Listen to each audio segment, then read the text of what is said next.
Hello, StarCraft fans! This is Falcon Paladin coming to you with yet another daily Legacy of the Void upload. This is a game between SortOf and MaNa on Frozen Temple.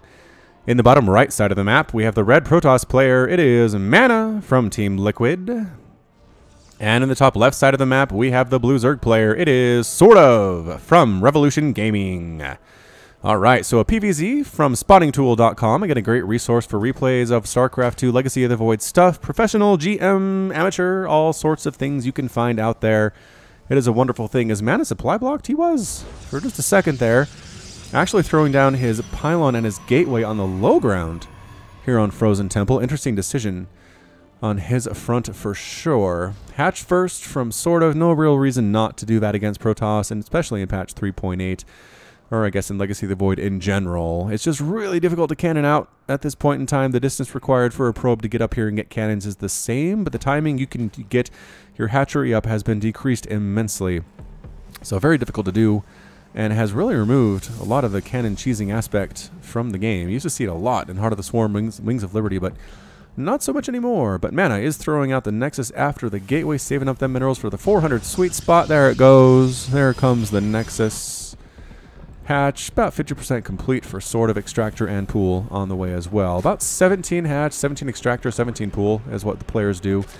I've noticed in keeping track of that supply count up on the top right, what I try to emulate as well as a Zerg player. Cybernetics core on the way for MaNa.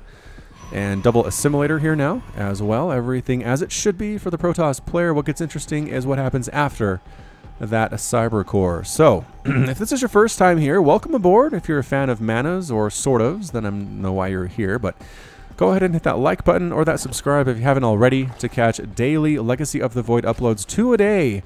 2 per day, every day of the week for 14 total per week. I don't know you can find a better deal than that anywhere else in the entire world. I haven't missed a day in almost 2 years now, a year and 9 months at this point, which is pretty darn impressive if I do say so myself. Anyway, back to the game. Nothing interesting happening yet. Warp Gate research on the way for MaNa, a stalker coming out too and attempting a third base. Here is SortOf. Lings shooing away a probe that might delay that third base. Drone comes in unharassed and gets that hatch down. Okay, in about 3 seconds. 1, 2, 3. There it goes. There's the hatchery. Adept follow-up to the Stalker here from MaNa, and what's it going to be? It's going to be a Twilight Council opening. Twilight Council, possibly for Resonating Glaives for the Adepts, increasing their attack speed by 40%, which is a really nice upgrade for Adepts, making them incredibly viable in this matchup.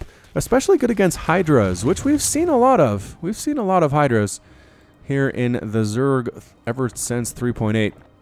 I'm not sure if that's what SortOf is going for. I'd think he would have a lair by now, but this 3-hatch required him to pull workers off gas pretty quickly there, so he doesn't have enough gas to go for a lair. He's going to try to drone up, get a nice drone lead over his opponent, and then tech, and just hope that MaNa's not too aggressive here, too assertive in the early game, although that's a Dark Shrine and a robotics facility, so MaNa going for 3 tech buildings essentially at the same time the first 3 minutes of the game.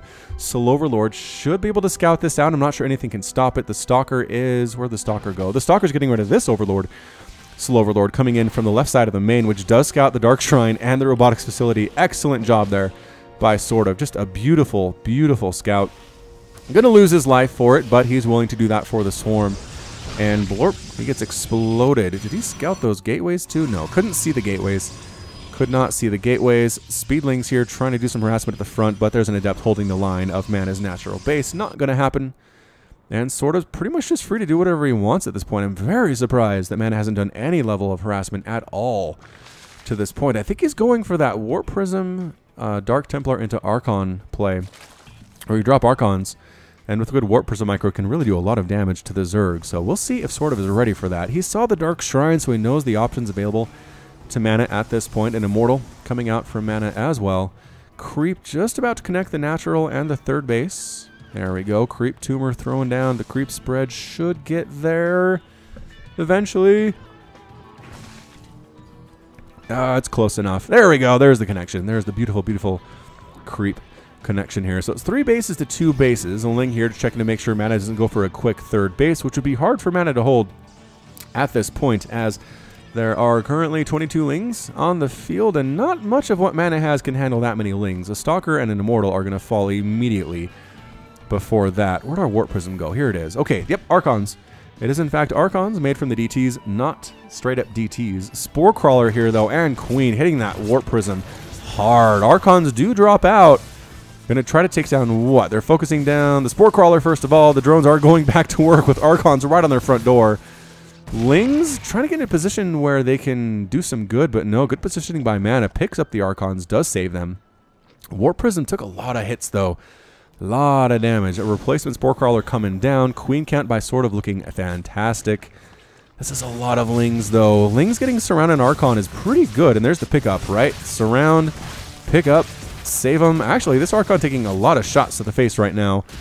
I don't know if you wanted to get that low on health. Oh, might actually lose that one. Oh, saved it at the last second. At the last possible second there did MaNa. That Archon does not have any HP whatsoever. Well, they don't anyway because it's all shields, but the shields were very low is what I am meaning to say here. So Lings hanging out, just trying to see if there's a third being established. This is better. Zealot, Sentry, much better at defending against a massive Lings coming in to try to murder your third base as is being constructed. What do we got? 77 shields on that Archon. Rising steadily, rising quickly. Mind you, Ling's checking for a third. There's still not a third. He's like, what is going on? How is MaNa on this two-base strategy right now? Ling's getting some shots off on this Adept, trying to take down the Cybernetics core, trying to force MaNa to respond is what this is. MaNa says, no, I'm going to keep pushing on your front base. I'll make an Adept back home. I don't think that's enough to save the Cyber core. One Adept dies. Probe here, getting smacked right in the face by these Speedlings. This actually Pylon's holding the line. But the Cyber Core is going to die. MaNa just going to lose the Cyber Core straight up. Lings inside here. I'm not sure if it's enough to do much of anything whatsoever, especially with Photon Overcharge. The Lings do get chased away, but that Cyber Core is dead. If MaNa wants to make a Stargate or something, he can't until the Cyber Core is replaced. Going for it, though. We got Zealots, we have Archons, we have Immortals and Sentries. Queens mostly, and Hydras are out for SortOf. Hydras with their range. They don't have the upgrade yet, but still hitting from distance here. Oh, the range of 7. Maybe they do. Anyway, Hydras doing some work here against these Immortals. Spine Crawler trying to stab what it can. It does get exploded, though. Immortals, 7 kill. Archon, 16 kills, getting picked up and saved by the Warp Prism piece by piece by piece, but SortOf does manage to hold that attack, mostly with the strength of the Hydralisks. Did he get that? He did. He got the range upgrade first thing. Of course he got the range upgrade first thing. What was I thinking?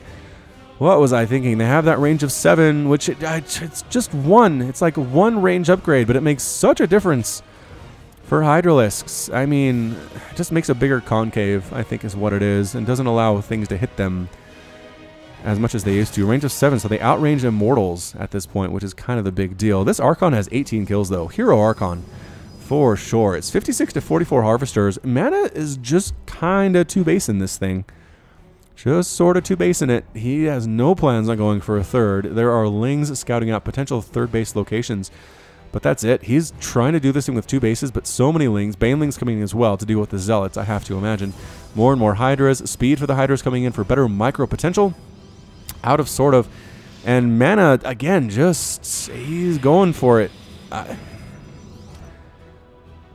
I don't know. I'd like to see him try to take a third while he's putting this pressure on, but he's just spending his money as soon as he can get it. Does he have any observers? No observers either. Again, Ling, Hydra, Baneling, and nice concave here. Guardian Shield is up, hoping to mitigate some of that damage from the Hydras. The Archon getting good splash damage on Hydras along this right side, but too many Hydras focusing it down. The Archon does explode. The other Archon's dead as well. Baneling's crashing in, and that is it. GG. MaNa is defeated.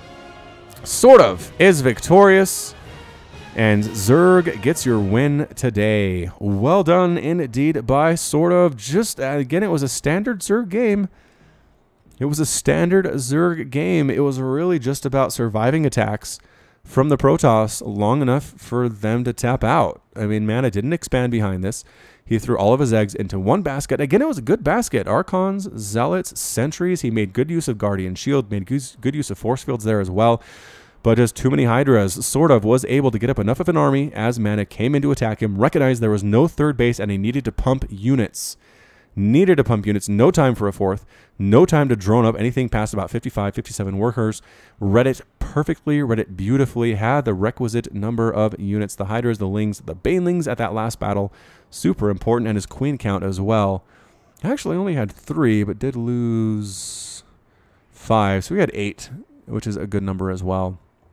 So a fantastic game, good back and forth on that one. MaNa did his best, was aggressive as he could possibly have been, but sort of just too good. Too good. All right, so that's it from me. This has been Falcon Paladin coming to you with yet another daily Legacy of the Void upload. Go ahead and hit that like button. Hit the subscribe if you like what you saw and what you heard today. You can also catch me on Twitter, Facebook, and Patreon, all at /Falcon Paladin. And until next time, as always, thank you so much for watching, and you take care of yourself.